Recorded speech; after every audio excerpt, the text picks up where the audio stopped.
અમદાવાદમાં પ્રથમ વિશ્વ યોગાસન ચેમ્પિયનશિપનું ઐતિહાસિક આયોજન. યોગાસને વૈશ્વિક રમતગમતના મંચ પર ભરી મોટી ઉડાન. પ્રધાનમંત્રી નરેન્દ્ર મોદીએ અમદાવાદમાં પ્રથમ વિશ્વ યોગાસન ચેમ્પિયનશિપનું ઉદ્ઘાટન કર્યું, જે યોગાસન રમતની વૈશ્વિક યાત્રામાં એક ઐતિહાસિક સીમાચિહ્ન સમાન છે.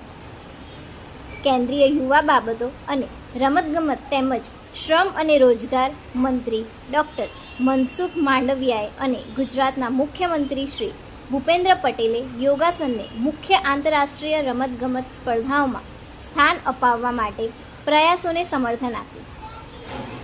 વિશ્વ યોગાસનના માનનીય અધ્યક્ષ યોગ ઋષિ સ્વામી રામદેવજી મહારાજ, વિશ્વ યોગાસન અને યોગાસન ભારતના મહાસચિવ ડૉક્ટર જયદીપ આર્ય તથા યોગાસન ભારતના અધ્યક્ષ ઉદિત શેઠે 78 દેશોના ખેલાડીઓ સાથે આ ઐતિહાસિક ચેમ્પિયનશિપમાં ભાગ લીધો.